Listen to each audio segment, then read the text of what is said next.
nossa prosa sobre uma vida mais saudável, consciente, com mais solidariedade e respeito às pessoas e à natureza. Esse é o Bem Viver, o seu espaço semanal de conteúdo sobre alimentação saudável, agroecologia, saúde e cultura.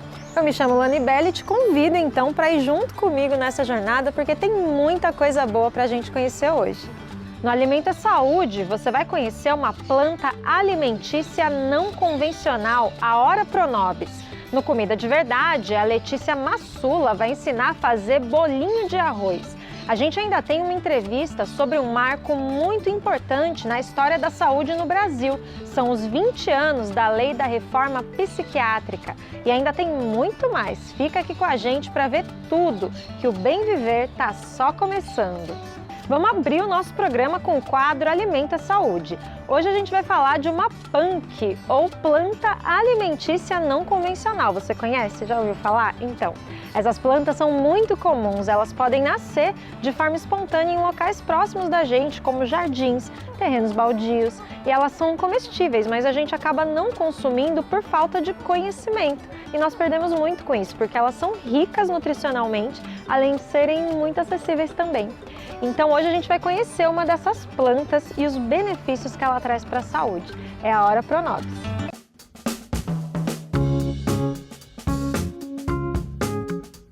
Você conhece a Ora Pronobis?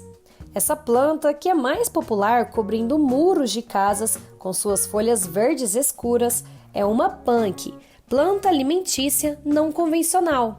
E o que muita gente não sabe é que o vegetal também pode compor refeições no dia a dia. A Ora Pronobis é rica em nutrientes e recebe o pseudônimo de carne dos pobres. Ela confere diversos benefícios à saúde por ser muito rica em proteínas, em vitaminas, sais minerais e antioxidantes. Mais ou menos a cada 100 gramas da folha da Ora Pronobis, a gente confere 20 gramas de proteína. Ou seja, por ser um alimento de origem vegetal, a quantidade de proteína é bem significativa. Além disso, ela é muito rica em vitamina A, em vitamina C, vitaminas do complexo B, minerais como ferro, cálcio, zinco e magnésio, que são nutrientes muito importantes para a nossa saúde. O cultivo da Ora Pronobis é feito por meio da muda da planta. Basta cortar um pedaço, espetá-lo na terra e regar. No preparo de receitas, é possível utilizar as folhas, o fruto e até a flor. É uma planta que tem uma boa produtividade, digamos assim, né? Ela tem o solo a aceita bem. Então é uma planta que vinga, né? Se você plantar no quintal da sua casa, por exemplo, você vai ter um pé tranquilo e lindo de Ora Pronobis e vai poder, né, usar e abusar desse alimento na nossa culinária, fazendo um bem expressivo na nossa saúde. Que tal acrescentar essa PANC tão nutritiva nas suas refeições? Já anota as dicas. A Ora Pronobis, ela tem muita versatilidade no uso culinário. Por exemplo, dá pra gente picar a Ora Pronobis e comer junto com a nossa salada. Dá para adicionar a sucos, shakes, omeletes, sopas. Dá para desidratar e fazer o chá. Então o seu uso na cozinha é muito simples. Dá para fazer muita coisa com a Ora Pronobis, gente. Eu já comi pesto, já comi caponata, farofa, daquelas que faz com couve, mas no caso era com a Ora Pronobis e fica muito bom realmente. Vale a pena. Então tem muita receita na internet, procura que eu tenho certeza que você não vai se arrepender. Falar de receita já abre o apetite, então vamos já para o quadro Comida de Verdade com a Letícia Massula, que toda semana ela traz receita nova, uma mais maravilhosa que a outra. E hoje é um clássico, super versátil, que vai bem como petisco, como entrada, como acompanhamento, enfim, não tem erro. É o bolinho de arroz. Então, Letícia, chega mais!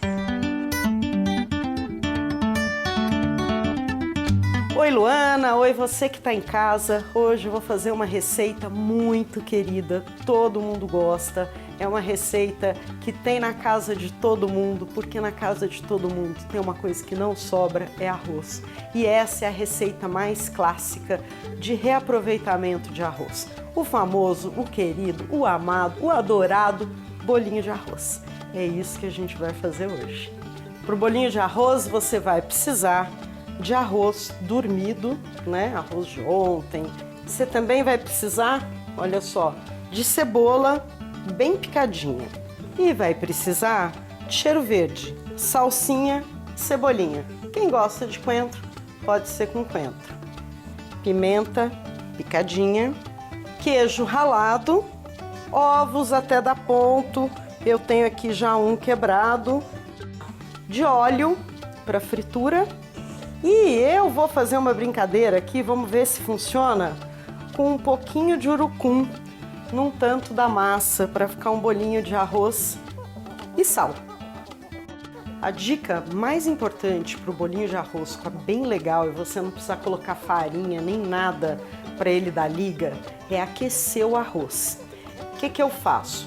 Coloco mais ou menos meio copo de água, tampo a panela, escolho a boca mais lerda do fogão, coloco a panela em cima de uma frigideirinha ou uma chapa de metal, ou seja, para diminuir bem o calor, deixo lá no fogo baixo mais ou menos uns 15 minutos. Eu vou espremer o arroz nesse passador aqui de batata, nesse espremedor de batata. Se você não tiver espremedor de batata, e eu gosto dele, porque em geral todo mundo tem em casa, você pode fazer no mixer, você pode fazer no processador. Eu tenho aqui bastante salsinha, bastante, quanto mais temperadinho, mais gostoso. Vou dar uma caprichada na pimenta para fazer jus à minha fama de louca da pimenta. Cebola, né, bem picadinha, tá tudo aqui na massa do bolinho. E vou acrescentar queijo ralado, uma quantidade boa de queijo ralado. Vou acrescentar um ovo por enquanto, se for preciso eu vou acrescentar um pouco mais, dependendo do ponto da massa.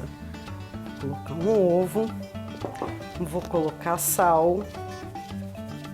Uma dica é, deixa uma mão aqui fora limpa e vai amassando com a outra. Pessoal, olha só que beleza que tá minha massa, tá super firme, tá super com liga. Para poder enrolar os bolinhos é sempre molhar a mão, ó, tá aqui uma canequinha de água. Então você sempre dá uma molhadinha na mão na água, aí pega um pouco da massa do bolinho, ó, coloca na mão, dá uma apertadinha, pra ele ficar bem juntinho, roda, acerta as pontinhas e tá aqui. Olha só, já enrolei uma quantidade boa de bolinho. Esse restinho de massa aqui eu quero fazer uma brincadeira, eu vou usar um pouquinho de urucum para ficar um bolinho vermelho. Uma coisa bem divertida. Eu andei colhendo urucum, que tá na época, né? Saí aí pela cidade, peguei. Vou colocar aqui no pilão só a sementinha dele, tá? Vou dar uma espremida, vou dar uma macerada nela, soltando. Olha que lindo. Já vou passar aqui um pouco da cor que ficou no pilão. Deixa eu remover aqui as sementinhas, né, que podem amargar. Colocar aqui um tiquito de água para soltar mais, soltar a cor, ó. Cor e o sabor do urucum, né? Maravilhoso, ele tem um monte de propriedade, repelente, tem um óleo muito interessante, é muito usado na comida dos nossos povos indígenas. Colherada de vermelho na massa do bolinho. Vou amassar de novo. Amassar mais um pouquinho, né? E vamos soltar aqui. Bom, ficou totalmente vermelho não, pessoal? Mas já fez uma graça, né? O que eu vou fazer? Vou colocar um pouco do primeiro bolinho para fritar. Enquanto isso, eu vou enrolar os bolinhos vermelhos. Vou começar aqui a fritar os bolinhos, né? Porque meu óleo já tá quente. Então, assim, a dica sempre de fritura é não colocar demais na panela, né? Se você coloca muita quantidade, baixa demais a temperatura do óleo. e aí encharca a tua fritura. Pessoal, terminei aqui já de enrolar os bolinhos vermelhos. Tô tirando aqui, olha, os primeiros bolinhos que eu coloquei para fritar. Olha que delícia. Então tá aqui, olha, bolinho, molhinho de pimenta fermentado que eu gosto de fazer, uma cachaçinha com hibisco e menta, né, da agricultura familiar. Olha que legal. Cachaçinha. Pegar aqui um bolinho vermelho, né? Olha só. O meio dele. Vou molhar aqui na pimenta.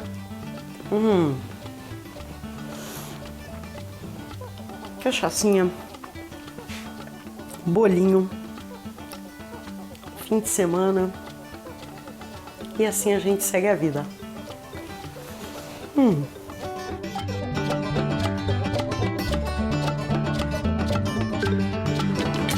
Olá, eu sou Fran Paula, eu sou engenheira agrônoma, educadora da FASE e faço parte também da Articulação Nacional de Agroecologia, que são organizações que compõem a campanha permanente contra os agrotóxicos e pela vida. Essa campanha que reúne um conjunto de organizações e movimentos sociais na luta, denunciando o modelo de produção do agronegócio, os seus impactos na saúde da população e do meio ambiente, um modelo de produção que concentra terras, que utiliza intensificamente agrotóxicos que fazem mal para a saúde das pessoas, de trabalhadores e trabalhadoras, que explora pessoas e os bens naturais, e que não produz alimentos, que produz mercadorias para exportação. Por outro lado, a campanha anuncia outro modo de viver, de produzir e de consumir alimentos saudáveis, que garanta a saúde da população, com respeito à natureza e reconhece o saber de povos e comunidades tradicionais no seu manejo agroecológico da terra. E o mais importante, que produz alimentos que geram saúde e vida. Valeu, Fran. A gente tá junto com vocês nessa. E para quem tá em casa e quiser somar, a campanha permanente contra os agrotóxicos e pela vida tá fazendo 10 anos nesse mês de abril. E para marcar a data, eles vão lançar um dossiê sobre os impactos do veneno na nossa alimentação. Então, se você quiser acompanhar de perto, vai seguir eles lá nas redes sociais. O Instagram é Contra os Agrotóxicos. Vamos ver na prática exemplos disso que a gente acabou de ouvir? Nosso momento agroecológico é voltado para mostrar iniciativas nesse sentido. Hoje nós vamos para o Rio Grande do Sul conhecer a produção de arroz orgânico da Cooperativa de Trabalhadores Assentados da região de Porto Alegre.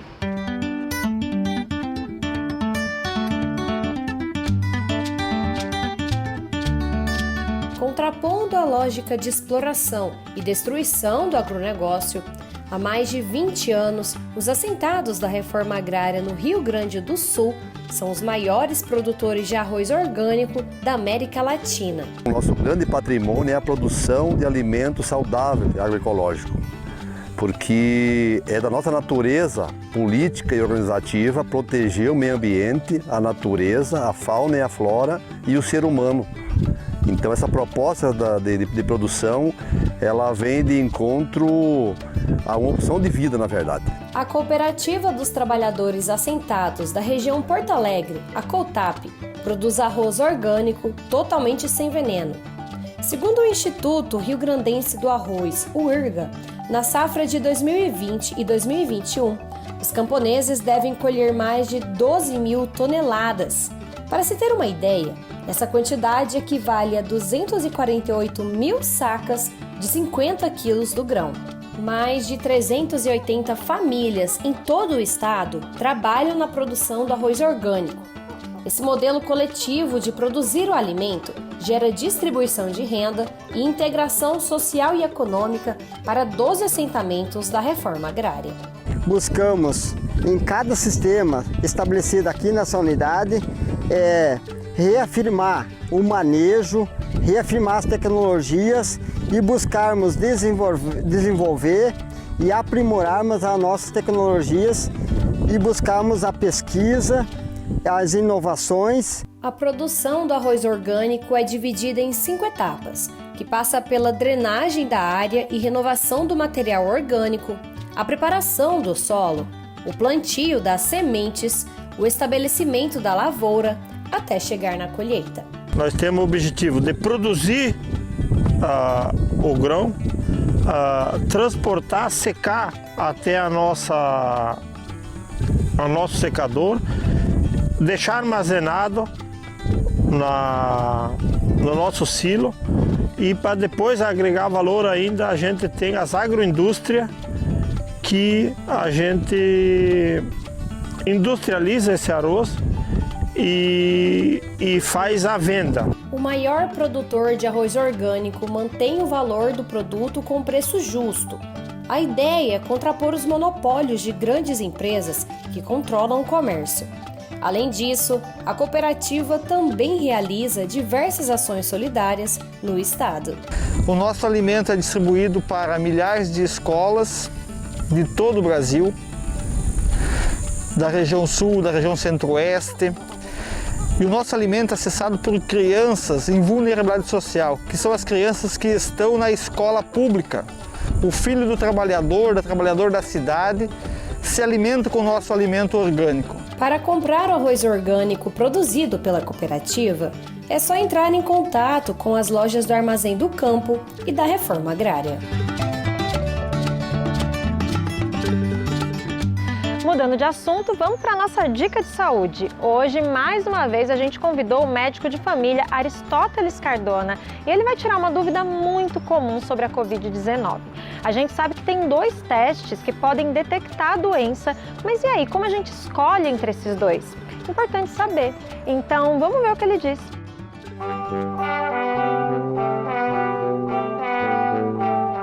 Tem sido muito comum, ainda mais nesse período em que a gente está vendo o vírus disseminado, o vírus que causa a Covid-19 disseminado da forma como ele está, tem sido muito comum a gente falar sobre os exames que diagnosticam a presença da doença ou do vírus no nosso organismo.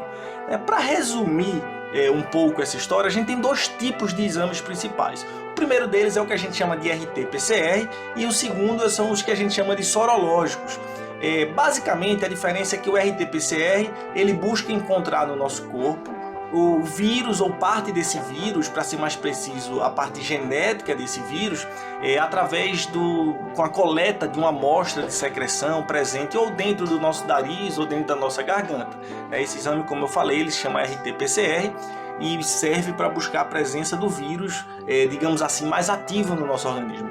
Já os exames sorológicos, eles buscam não a presença direta do vírus, mas eles buscam identificar a presença dos anticorpos, já é a defesa do nosso organismo agindo contra o vírus. Então por isso que o que diferencia, além do método, há um componente importante também que, a depender do momento em que a pessoa iniciou os sintomas, pode ser melhor um ou outro. Não existe um exatamente que seja melhor. O RT-PCR é um exame que normalmente vai ser melhor de ser aplicado ali entre o 3º e o 7º dia, depois de iniciados os sintomas, e já os sorológicos eles têm melhor aplicação quando são avaliados a partir da 2ª semana, mais precisamente a partir de 9 a 10 dias após o início dos sintomas. Entendeu, né? Então não tem melhor nem pior, é mais uma questão mesmo de saber qual é adequado de acordo com o momento. A gente continua falando de saúde. O último dia 6 de abril foi marco de uma das conquistas mais importantes do nosso modelo de assistência. Foram os 20 anos da Lei 10.216, a chamada Lei da Reforma Psiquiátrica, que definiu um novo modelo de tratamento para pessoas com transtornos mentais no Brasil. Então, vamos entender a importância desse marco com a Ana Paula Gunjor, que é vice-presidente da Associação Brasileira de Saúde Mental, a Abrasme.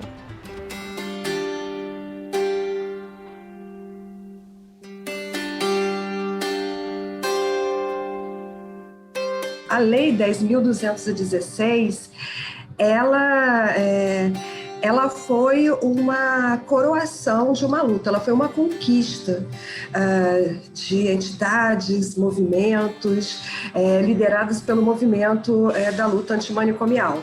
A discussão da reforma psiquiátrica, que é a transformação da lógica de uma forma de cuidar em saúde mental, que até os 80 era uma forma hospitalocêntrica, excludente, que preconizava que as pessoas fossem separadas, apartadas do seu meio para poderem ser tratadas, e além disso produzia internações, longas internações, e muitas das pessoas tinham só a porta de entrada e não a porta de saída.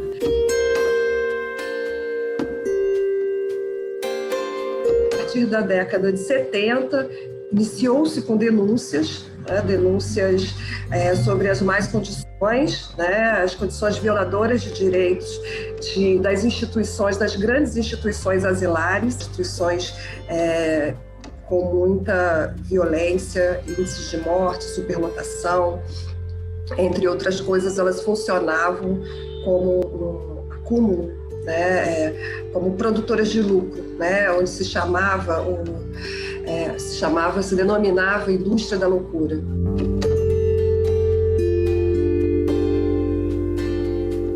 O que é essa lei? Essa lei ela é um marco não só no Brasil, mas na América Latina.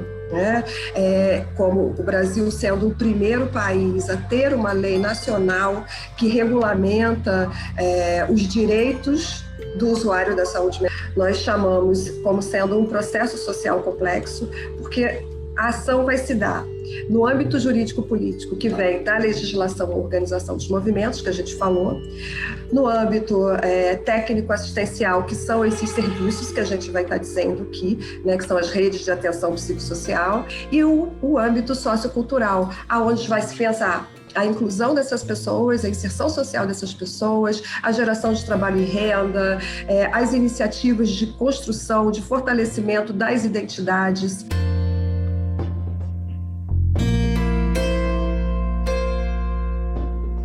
Então, nós vamos ter blocos, blocos de carnaval espalhados por todo o país. Tem vários grupos de teatro, nós temos ainda grupos de música. E por que eu estou referindo como experiências de sucesso? Porque hoje essas pessoas elas têm como construção de identidade serem artistas.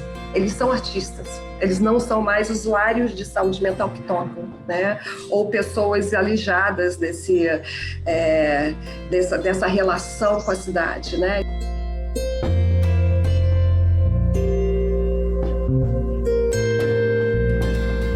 Essa ideia, a desconstrução da ideia de que as pessoas, quando elas possuem, quando elas desenvolvem um sofrimento psíquico, elas se tornam perigosas, são incuráveis e passam a ser incapazes. Então, por isso você pega e coloca ela dentro de uma jaulinha, Você coloca ela ali dentro daquele hospital e ela fica ali para sempre, porque é como se não tivesse jeito, Quando você cuida desse sujeito em liberdade, quando você estabelece com ele as redes, naquela comunidade dele, você desconstrói os estigmas, os preconceitos, você oferta estratégias de proteção, que garantam uma vida digna, esse processo é radicalmente diferente.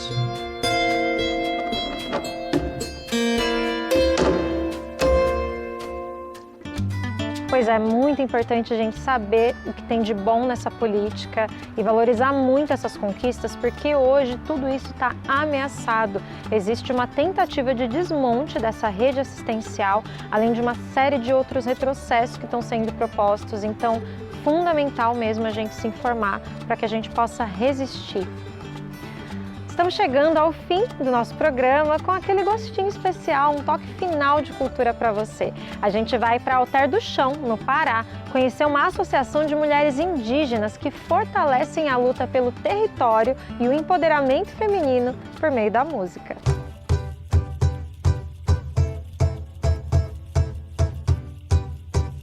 O carimbó é a ferramenta de resistência das Suraras do Tapajós, um coletivo de mulheres indígenas que atua no combate à violência e ao racismo e na luta pelo território em Alter do Chão, no Pará. Surara quer dizer guerreiro ou guerreira em Ngatu, né? Que é a língua indígena falada aqui no Baixo Tapajós. Roda tua saia surara, perfume de patchouli. Roda tua saia surara, perfume de patchouli. Nós somos o grupo, né? O primeiro grupo composto somente por mulheres indígenas, né? No carimbó, aqui no Brasil. O carimbó é um ritmo típico do Pará e patrimônio cultural brasileiro. A sonoridade, os instrumentos e a dança misturam elementos da cultura indígena, africana e ibérica. O nome vem do instrumento de percussão indígena chamado de curimbó, uma palavra da língua tupi que significa pau oco. Então a gente tem o básico no nosso musical, que tem a maraca, curimbó, banjo, violão e as vozes, né? Então tem esse básico, mas aí pode ir incrementando outros instrumentos, mas essa é a base do carimbó. Antigamente, só homens podiam tocar os instrumentos. Por isso, as suraras do Tapajós acreditam que o carimbó é também uma forma de fortalecimento feminino. Digamos que a nossa ferramenta, né? É uma ferramenta extra de luta que mostra a resistência da mulher, o empoderamento dela, principalmente na letra das nossas composições, né? E também de outras músicas que a gente seleciona para que fortaleça, né? E deixe realmente a nossa mensagem.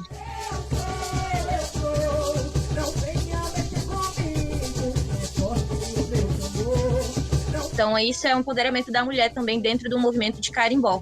E aí também vários outros mestres apoiam a gente. Então a gente tem esse apoio e a gente consegue agora dentro desse movimento fazer com que a voz da mulher, né, seja ecoada por várias partes e aí incentivando outras mulheres a também estarem cantando, tocando e levantando sua voz como mulher indígena.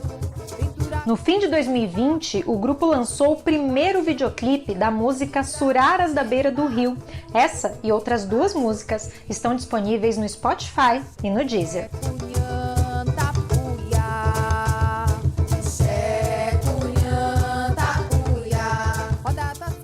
A gente conseguiu fazer essa gravação, né, com o apoio do selo Alter do Som, que é um parceiro nosso, né, o Borô.